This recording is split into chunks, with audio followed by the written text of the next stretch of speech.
మంచు విడిపోవునట్లుగా నేను నీ అతిక్రమములను మబ్బు తొలగునట్లుగా నీ పాపములను తుడిచివేసి ఉన్నా. నేను నిన్ను విమోచించి ఉన్నాను, నా యొద్దకు మల్లుకొనుము. ఆమేన్. సో మంచు విడిపోవునట్లుగా నేను నీ అతిక్రమములను మబ్బు తొలగిపోవునట్లుగా నీ పాపములను తుడిచివేచున్నాను. ఇదే దేవునికి మనుష్యులకి ఉన్న తేడా. సో మనుషులు ఏమనుకుంటారంటే ఎవరైనా పాపం చేస్తే వాడు నశించిపోవాలి, ఎవరైనా పాపం చేస్తే వాడు ఇంకా కృషించిపోవాలి. పాపం చేసిన వాడు, మర్డర్స్ చేసిన వాడు వెంటనే వాడు చనిపోయి వాడి మీదకి రోగం వచ్చి వాడు నశించిపోవాలి తప్ప, పాపము చేసిన వాళ్ళు మారు మనస్సు పొంది మంచి జీవితాన్ని కలిగి ఉండాలి అన్న నిరీక్షణ గాని ఆలోచన గాని మంచి ఉద్దేశం కానీ మనకి ఇతరుల మీద ఉండవు. అందుకే లోకమంతా ఏముంటదంటే యేసుక్రీస్తు నరహంతకులను క్షమిస్తాడంటే, యేసుక్రీస్తు వ్యభిచారులను క్షమిస్తాడంటే, అట్టటి క్షమిస్తాడు మీ దేవుడు వ్యభిచారులను క్షమిస్తాడా, నరహంతులను క్షమిస్తాడా? అంటే ఇష్టం వచ్చిన పాపం మేము చేయొచ్చా అంటే, చూడండి జైల్లోకి వెళ్ళిన వాళ్ళకు కూడా మన భారత రాజ్యాంగంలో చట్ట విధానంలో మాకు కూడా మెడికో లీగల్ సిస్టమ్ ఉంటుంది, కొంతవరకు లీగల్ సిస్టమ్ మాకు తెలుసు. అందులో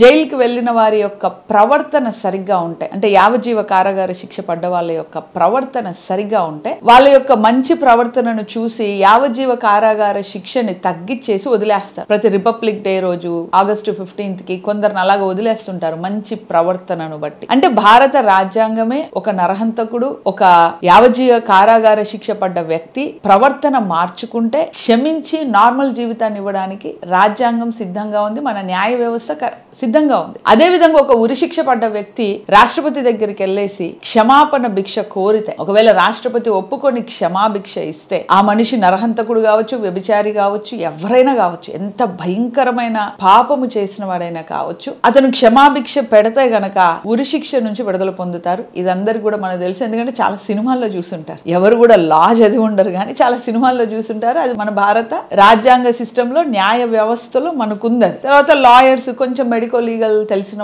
వాళ్ళకు కూడా తెలిసే ఉంటుంది. అంటే ఏంటి, మన వ్యవస్థలోనే ఒక క్షమాపణ అనేది ఉంది. ఒక నరహంతకుడు, ఒక వ్యభిచారి, లేకపోతే దొంగ, దోపిడీలు, అత్యాచారాలు చేసే వ్యక్తి ఆల్ ఆఫ్ సడన్ మన మైండ్ మారిపోయి చీ నేను ఎందుకు ఇలాగ చేశాను అని అనుకొని మంచి ప్రవర్తన కలిగి ఉంటే మన న్యాయ వ్యవస్థ క్షమిస్తుంది, మన రాష్ట్రపతి కూడా క్షమించగలరు. అలాంటప్పుడు భూమిని ఆకాశాన్ని ఏర్పాటు చేసిన దేవుడు ఒక నరహంతకుడు, లేకపోతే ఒక అత్యాచారాలు చేసే వ్యక్తి, ఒక దొంగ, ఒక దోపిడీలు, భయంకరమైన కార్యాలు చేసే వ్యక్తి తన సృష్టికర్త దగ్గరకు వచ్చి నేను తప్పు చేశాను, నేను మారాలనుకుంటున్నాను అని అడిగినప్పుడు ఆయన క్షమించకపోతే దేవుడు న్యాయ వ్యవస్థ కన్నా హీనమైన వాడైపోతాడు, రాష్ట్రపతి కన్నా హీనమైన వాడైపోతాడు. అవునా కదా? ఒక రాష్ట్రపతికే క్షమించగలిగిన అర్హత, అధికారం ఉన్నప్పుడు సర్వోన్నతుడైన దేవుడు, భూమి ఆకాశములను ఏలే దేవుడు, ఎవరైనా ఒకరు మారు మనస్సు పొంది నేను మంచి జీవితాన్ని బ్రతకాలి అనుకున్నప్పుడు వాళ్ళకు క్షమాభిక్ష ఇవ్వడం ఎలాగ తప్పవుతుంది? సో చాలా మంది అంటారు మీ దేవుడు క్షమించేస్తాడు, ఇలాగ క్షమించేస్తాడు.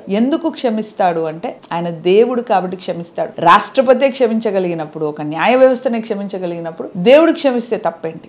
క్షమించినంత మాత్రాన్ని ఇప్పుడు రాష్ట్రపతి ఒక క్షమాభిక్ష పెట్టి ఉరి శిక్ష నుండి తప్పించాడు అనుకోండి, అంటే రాష్ట్రపతి దేశాన్ని అంతటికి ఒక చాటింపిస్తున్నాడా? అరే నేను ఇక్కడ క్షమిస్తాను, మీరు అందరూ సంపేసేయండి అని అర్థమా? ఆయన క్షమాభిక్ష పెట్టాడు కాబట్టి ప్రతి ఒక్కరు నరహంతకులు అవ్వండి అని ఆయన మన లోకానికి ప్రచారం చేస్తున్నాడా? అది క్షమాభిక్ష అంతే. ఆ వ్యక్తికి ఆ సమయంలో ఒక కృప, ఒక కనికరం చూపించి ఇవ్వబడిన అవకాశం. ఇప్పుడు లోకములో ఉన్న న్యాయ వ్యవస్థనే మనుషులకు అవకాశం ఇవ్వగలిగితే సృష్టికర్త అయిన దేవుడు ఖచ్చితంగా అవకాశం ఇస్తాడు. అందుకే ఇక్కడ యాకోబు అంటే ఇశ్రాయేలు వారు దేవునికి వ్యతిరేకంగా పాపం చేసినప్పుడు దేవుడు అంటున్నాడు, యాకోబు నేను నిన్ను క్షమిస్తాను. ఎందుకు క్షమిస్తాను అంటే ఇశ్రాయేలీలలో, యూదులలో కొందరు మొరపెడుతున్నారు. దానియేలు, షద్రక్, మెషక్, అబేద్నగో, ఎస్తేరు, తర్వాత జెరుబ్బాబెలు, తర్వాత ఇంకా కొందరు ప్రవక్తలు, వీళ్ళందరూ కూడా మొరపెడుతున్నారు దేవుడికి, అయ్యా మేము మా పితరులము పాపము చేసాం, మేము చేసిన పాపానికి తగిన శిక్ష అనుభవిస్తున్నాము అంటే దేవుడు వాళ్ళ యొక్క మొరను బట్టి ఇశ్రాయేల్ అంతటికీ కూడా ఏమంటున్నాడంట, నీ అతిక్రమములను మబ్బు తొలగిపోవునట్లుగా నీ పాపములను తుడిచివేయుచున్నాను. దేవుడు మన పాపాలను తుడిచివేస్తాడంట. అదేంటండి వాళ్ళు మొరపెడితే